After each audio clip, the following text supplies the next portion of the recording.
Mes chers ambassadeurs et mes chères ambassadrices, je suis content de vous retrouver. J'aimerais aborder une petite discussion et cette capsule sera portée sur la prise de décision. Comment prends-tu une décision dans ta vie?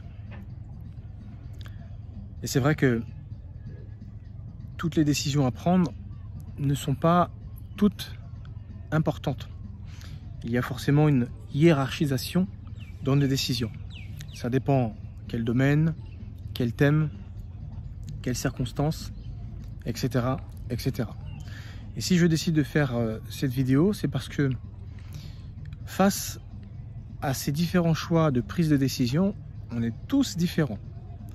Et je vais essayer de t'expliquer au travers de cette vidéo pourquoi il existe autant de différences entre nous.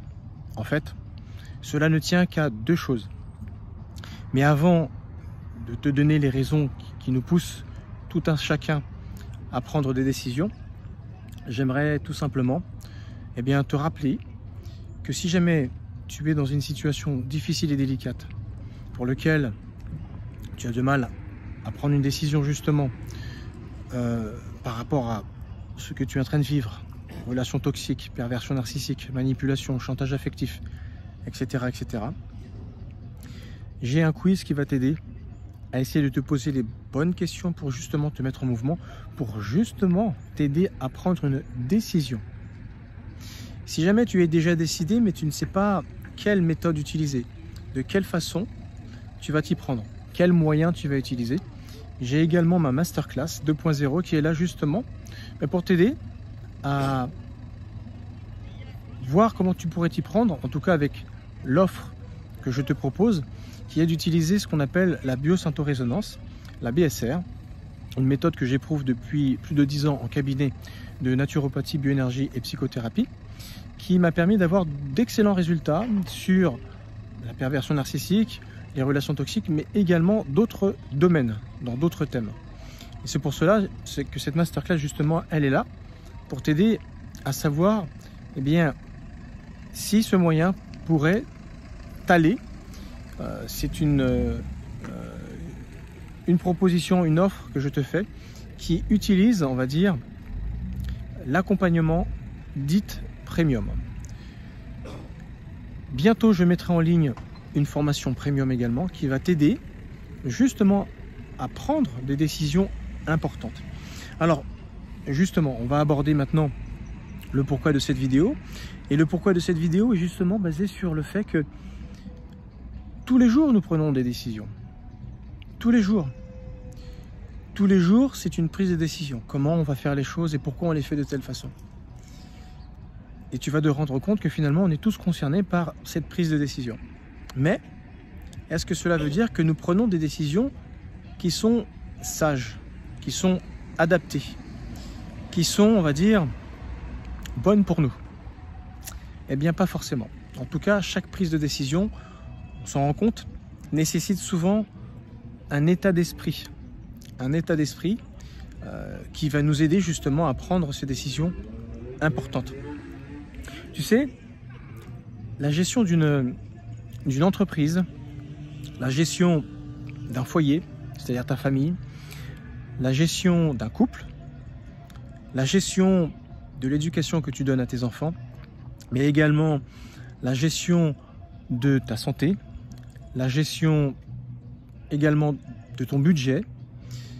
Tout ça, ce sont des prises de décision qui nécessitent une réflexion sur laquelle tu vas essayer de peser le pour et le contre en te disant comment je vais faire les choses et pour quelles raisons je les ferai de cette façon plutôt que de cette façon. Eh bien, tu sais que ta prise de décision est étroitement liée au résultat désiré que tu voudrais avoir dans ces différents thèmes. Je répète, ta prise de décision est directement liée au résultat que tu aimerais avoir dans ces différents thèmes. Lorsqu'on parle de résultats, obligatoirement on parle de valeur. Quelle valeur donnes-tu à ces différentes choses, à ces différentes situations ou personnes qui fait que tu feras tout pour avoir tel ou tel résultat les concernant. Alors, qu'est-ce que je veux dire par là? Je vais essayer de te donner un exemple qui va être très très clair. Je t'apprends rien, ce n'est pas du tout un scoop si jamais je te dis que fumer est nocif pour la santé et fumer tue. Jusque-là, je t'ai rien appris. Mais est-ce que ça empêche les gens de fumer? Non. Si jamais je te dis que le sucre est la plus grande addiction qui existe au monde, peut-être que là je t'apprends quelque chose et qu'on est tous voués à manger du sucre. On est tous en danger par rapport à notre consommation de sucre et que ça peut nous apporter tôt ou tard des maladies. Là, peut-être que je t'apprends quelque chose, mais est-ce que ça empêche les gens d'arrêter de manger du sucre? Pas forcément. Donc je suis en train de te dire quelque chose de très important là. C'est que c'est pas la connaissance d'un danger, c'est pas forcément le fait de connaître un danger, le fait de raisonner par rapport à quelque chose qui va être, on va dire, vital, nuisible, qui va forcément nous faire prendre les bonnes décisions. Quantité de personnes qui savent que ce qu'ils font, c'est pas bien, c'est pas bon, et pourtant ils le font quand même. Si jamais tu leur rappelles, tu leur dis oui, mais tu sais que si jamais tu fais ça, c'est pas bon, fais attention, la personne va te regarder, elle va te dire mais oui, je sais, tu m'apprends rien. Au contraire, tu l'agaces. Tu agaces cette personne. Donc finalement, est-ce que ça vaut le coup de dire aux personnes d'arrêter, de faire attention, de leur donner un tas de détails sur ce qu'ils sont en train de prendre comme choix qui n'est pas bon pour eux? Est-ce que ça va les amener à arrêter de faire ce qu'ils sont en train de faire? Ben non. Finalement, c'est pas la mise en danger de sa vie qui nous fait prendre de bonnes décisions. Mais c'est plutôt la valeur qu'on donne à ces choses. Si une personne fume, boit trop, se drogue, fait des choses qui sont néfastes pour sa santé, physique et mentale, c'est qu'il y a forcément une raison. Il y a forcément quelque chose qui l'a poussé à commencer et à continuer à avoir cette mauvaise habitude. Forcément. Et c'est pas parce qu'il sait pour quelle raison il s'est retrouvé à avoir ces habitudes nuisibles que le fait de lui dire va l'amener à arrêter du jour au lendemain. Non. Tu sais que dans la valeur de la gestion d'une entreprise, ça dépend quelle valeur tu mets dedans, mais si c'est pour générer la prospérité de ton entreprise, c'est-à-dire faire du profit, c'est-à-dire faire de l'argent, c'est cela qui est la valeur que tu as donnée au devenir de ton entreprise et au pourquoi tu fais les choses. Ce qu'on appelle le why, ce qui te pousse à continuer à gérer cette entreprise.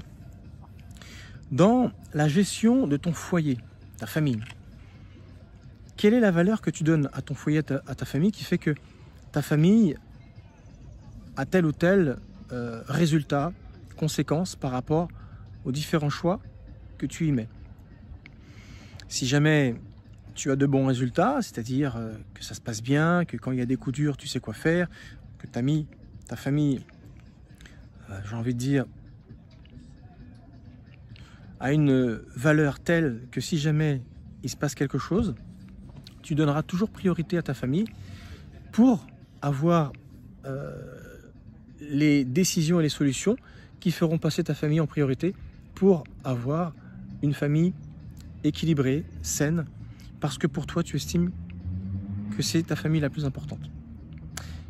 Mais cette décision, qui repose sur la valeur que tu donnes à ta famille, sur ta manière de la gérer, n'est pas la même pour tout le monde. Il y en a, ils vont délaisser leur famille. Il y en a, ils la feront passer bien après, avant d'autres situations qu'on pourrait dire secondaires, comme par exemple leur propre travail, leur propre intérêt personnel, en délaissant complètement leur famille, que ce soit conjoint ou que ce soit enfant, ou qu'il y ait un des membres qui a un problème particulier. Ça ne sera pas la priorité d'un des membres de sa famille. Donc tout vient de la valeur que tu y donnes. Tu vois ce que je veux dire? Dans la gestion que tu vas donner à ton couple, pareil. Est-ce que pour toi, c'est hyper important de faire tout pour réussir ta vie de couple? Je sais que c'est quelque chose qui est d'une grande importance pour toutes celles et ceux qui sont souvent aux prises d'un pervers narcissique. Ils tombent souvent avec un pervers narcissique parce qu'ils se sont fait avoir, ils se sont fait séduire. Ce pervers narcissique, il ou elle leur a montré tout ce qu'il ou elle pouvait gagner en se mettant avec. Et donc du coup, séduction, tromperie, sentiment. Et une fois que le piège s'est refermé, c'est difficile de revenir en arrière parce que souvent, quand on est une proie, on est prêt à défendre, on est prêt à aller jusqu'au bout en se disant ça ira mieux. Alors que le pervers, une fois qu'il a lâché le masque, une fois qu'il l'a fait tomber, il montre sa vraie personnalité. Et pourtant, même dans la souffrance, on est là à continuer à donner de la valeur, à essayer de sauver les meubles. Et pourtant, il y a bien longtemps que le pervers ou la perverse nous a fait comprendre que c'était pas nous la priorité. C'était pas la même valeur qu'il donnait à nous, ou en tout cas à la relation qu'on pouvait faire naître et qu'on pouvait lui apporter. Sauf si on continue de la nourrir. C'est la seule valeur qu'il nous donnera. Tu vois, d'une personne à l'autre, on n'y met pas la même importance, la même valeur dans les choses qu'on peut vivre en commun, qu'on a décidé de vivre ensemble. Dans la gestion de l'éducation qu'on va donner à nos enfants, c'est pareil. Est-ce que tu es présent? Est-ce que tu donnes de la valeur à la réussite de ton enfant, à son élévation, en lui donnant des valeurs de vie, de l'éthique, de faire de ton enfant quelqu'un qui va réussir? Après, tout dépend où tu mets la réussite de ton enfant. Est-ce que c'est socialement? Est-ce que c'est la notoriété? Est-ce que c'est social? Ou est-ce que c'est humain? Une bonne personne avec des qualités humaines. Tu vois, tout dépend ce que tu veux donner à ton enfant. Et bizarrement, on ne donne pas tous la même chose à son enfant. D'autres vont prôner, voilà, faire des études pour bien gagner sa vie, pour être à l'abri du besoin.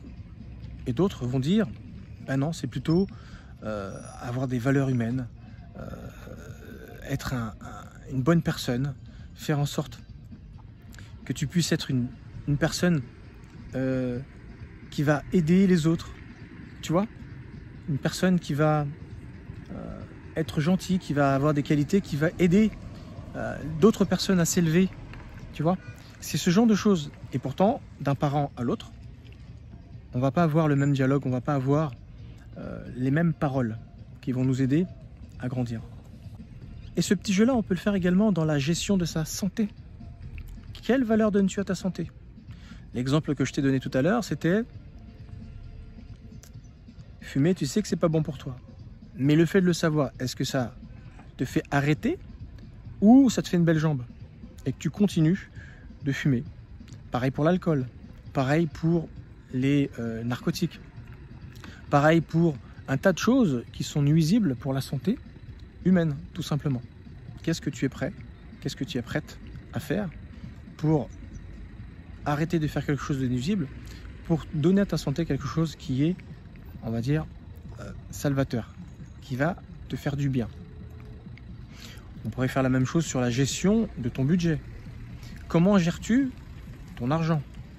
Parce que là où tu gères ton argent, là où tu injectes de l'argent, là où tu le dépenses, c'est là où tu prouves les priorités que tu donnes à tes choix. Étant donné que l'argent, c'est une énergie, quelque chose qui te permet de faire les choses, qui te permet d'y avoir accès, quelque chose qui te permet de faciliter l'obtention de certaines choses, l'argent. Mais plus tu utilises ton argent en prenant des choix dans un sens plus qu'un autre, c'est là où tu vas prouver où sont les valeurs de tes choix. Les décisions que nous prenons, toutes dépendent de la valeur que nous donnons aux choses, tout simplement. Si jamais tu veux prendre une décision importante, en réalité, cette décision est motivée véritablement par deux choses. La première, ça va être quelque chose qui est lié à ton besoin. Quelque chose qui est important parce que c'est nécessaire. Et la deuxième, c'est parce que tu vas y donner de la valeur. Plus ce sera quelque chose pour lequel c'est un besoin fondamental, et plus tu y mettras de la valeur humaine, plus cela te décidera à prendre la décision d'y mettre ton énergie, d'y mettre ton argent pour faire et obtenir les choses. Parce que ces deux choses-là sont le motif pour pouvoir y avoir accès. Souvent, l'être humain va prendre une décision et est prêt à mettre son argent pour deux choses. Parce que c'est la douleur qui lui fait prendre cette décision, parce que justement il a manqué de ce besoin fondamental, ou soit c'est simplement le danger dans lequel il se trouve parce qu'il manque de ce besoin fondamental, ou tout simplement c'est la peur de manquer de ce besoin fondamental qui va lui faire prendre cette décision. Et là on retrouve le besoin fondamental qui est devant. Ou sinon, le deuxième choix, c'est l'importance, la valeur que tu vas donner à cette chose qui va te faire tout simplement prendre cette décision. Tu estimes que pour toi c'est hyper important et on devrait tous faire ça, et tu comprends pas que les gens ne voient pas les choses comme toi, etc. etc. parce que tout simplement tu mets de la valeur. Et du coup, qu'est-ce qui va se passer? Eh bien tu vas décider que les choses soient ainsi. Ta prise de décision, c'est-à-dire je veux que ça soit comme ça, je vais faire comme ça, c'est décidé. Ce qui te permet d'arriver à ce stade de prise de choix, c'est quand tu as pris en compte ces deux choses-là. Et pourtant, qu'est-ce qui se cache souvent derrière une prise de décision? C'est le plaisir qu'on va en retirer, parce que c'est vrai que derrière nos valeurs, il y a un certain plaisir. Si on donne de la valeur à ces choses, forcément, si on les obtient, on nourrit notre valeur qui nous fait du bien, comme une récompense, comme un sucre d'orge. Ça a la même valeur, ça a la même connotation que le sucre peut nous donner, chimiquement parlant, en nous permettant de sécréter de l'endorphine, de la dopamine, de la sérotonine. C'est-à-dire c'est toutes ces hormones qui vont nous apporter un certain bonheur, une certaine joie de vivre. Tu vois, une énergie débordante qui va nous donner envie, eh bien, de continuer à faire les choses parce que ça nous nourrit profondément pour le plaisir qu'on en retire. Tu vois, soit c'est la peur, la douleur, le danger de manquer de ses besoins, ou soit c'est la récompense que ces valeurs vont nous apporter. Tu vois, c'est cela, souvent, qui nous fait prendre une décision. Alors, est-ce que la valeur et le besoin sont en opposition? Non, ce sont deux éléments qui sont déterminants pour nous permettre de prendre une décision. Ce sont ces deux critères-là. Et si tu me suis depuis un moment sur mes différentes vidéos, tu as remarqué que souvent je te parle de besoins fondamentaux et de valeurs hautes. Et oui, parce que véritablement c'est ça qui nous fait vivre. Nos besoins, et peu importe notre condition de vie, qu'on soit célibataire, marié, divorcé, âgé, plus nous prenons de l'âge, plus nos besoins fondamentaux prennent de l'importance. Mais par contre, nos valeurs, elles naissent souvent dans notre enfance, parce que souvent, voilà, la manière dont on a vécu les choses nous ont emmenés à tout simplement donner de la valeur aux différentes choses qu'on a pu vivre, surtout souvent manquer. Et chaque être humain donne et va donner de la valeur d'une manière différente aux éléments, aux choses. On va forcément s'entendre avec une personne qui aura les mêmes valeurs que nous. Parce que les besoins, on a tous les mêmes besoins. Les besoins fondamentaux, c'est tous les mêmes. Le manger, le boire, le sommeil, le sexe, l'affection, l'amour. Ce sont des besoins fondamentaux. Mais une fois que tu as acquis ces choses, ça sera autre chose qui va te nourrir, qui va te donner goût à la vie, qui va te donner envie de faire telle ou telle chose, qui va te permettre de prendre tel ou tel choix, parce que quelque part, ça va te donner un sens, ça va te donner une saveur de vivre. et on vit au travers de ces saveurs de vie. Tu vois? Alors que peu importe, je veux dire, ta condition de vie, tes besoins fondamentaux seront, quoi qu'il arrive, toujours importants et tu auras toujours besoin de les nourrir. Mais tes valeurs, c'est pas évident que tu arrives à vivre au travers de tes valeurs. Parce que tu ne t'es pas forcément marié avec une personne qui va respecter ou qui aura les mêmes valeurs que toi et pourtant, tu continueras de rester avec cette personne par rapport aux besoins fondamentaux qu'il pourra te donner ou t'apporter dans ta vie. Tu vois? En tout cas, tu l'as compris, on vit constamment avec nos besoins fondamentaux et nos valeurs hautes, nos valeurs humaines hautes. Revenons un petit peu sur le budget. Tu sais que je propose des coachings premium et comme tu l'as compris, souvent, ça a un rapport avec une gestion de budget qu'on a ou qu'on n'a pas. Est-ce qu'on va rentrer dans un coaching premium sachant qu'on en a besoin? C'est important pour nous, c'est important pour notre santé? Ben, pas forcément, parce que tout simplement, comme je te l'ai dit, on n'aura pas décidé de prendre cette décision. Tu as beau savoir que c'est quelque chose qui est important pour toi, tu ne vas pas forcément décider et prendre cette décision salvateur pour toi. Parce que tu auras décidé d'utiliser ton budget autrement. Parce qu'on a tous un budget pour vivre. On met notre budget dans des choses élémentaires, comme nos besoins fondamentaux. Mais as-tu donné de la valeur à ta santé, au besoin de recouvrir ton identité, au besoin de recouvrir ta dignité qui a été piétinée par un pervers narcissique? As-tu donné de la valeur au bonheur que tu mérites? Tu te rends compte que souvent, lorsque tu ne rentres pas dans un coaching premium, c'est parce que tout simplement, tu ne te donnes pas cette valeur. Tu ne t'aimes peut-être pas suffisamment pour te dire tout simplement que tu mérites le cadeau que ces accompagnements premium peuvent te donner après coup. Tu seras prêt à dépenser ton argent dans d'autres choses qui pour toi auront de la valeur, telles que des appareils électroniques, partir en vacances, t'acheter une voiture de luxe ou haut de gamme ou suffisamment important pour que tu en sois content, t'acheter des fringues, t'acheter des affaires, des toilettes, du maquillage, des bijoux, des choses, on va dire, qui sont futiles parce que c'est des choses non seulement dont tu peux te passer, mais qui ne sont pas des besoins fondamentaux. C'est simplement parce que tu auras mis de la valeur sur ces choses. Et pourtant, s'en sortir dans sa vie, aller mieux, ta dignité, tu sais pertinemment que ta dignité c'est quelque chose de hyper important, bien plus important que la marque de la voiture dans laquelle tu roules, que des vacances que tu vas te payer à tel endroit. C'est important de partir en vacances, c'est important d'avoir des appareils qui marchent correctement, de qualité, qui ne plantent pas toutes les 2 minutes. Tout ça, on est d'accord. Et c'est important de se dire, ben voilà, je vais mettre de l'argent dans ces choses-là parce que j'en ai assez de tomber avec des choses qui deviennent obsolètes au bout d'un certain temps et de devoir en racheter, toujours au bout d'un certain temps. J'ai pas envie de toujours mettre de l'argent. Ok. Et là-dessus, je te rejoins tout à fait. Mais j'ai envie de dire, à force de donner de la valeur à des choses toujours qui sont secondaires, parce que si c'est pas cet appareil électronique, ça sera un autre, de piètre qualité ou de meilleure qualité, mais ça sera toujours un pour un autre pour une histoire de prix et pour une histoire, on va dire, de gadgets ou de compétences que cela pourra t'apporter.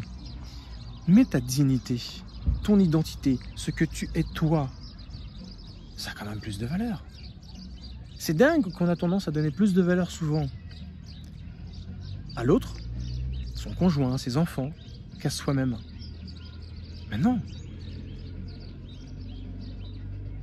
Il y a un adage qui est beaucoup plus qu'un adage, ce sont les paroles du Christ lui-même qui disait que si tu veux aimer ton prochain, il faut d'abord commencer à t'aimer toi-même. Ça veut dire qu'il faut commencer par soi.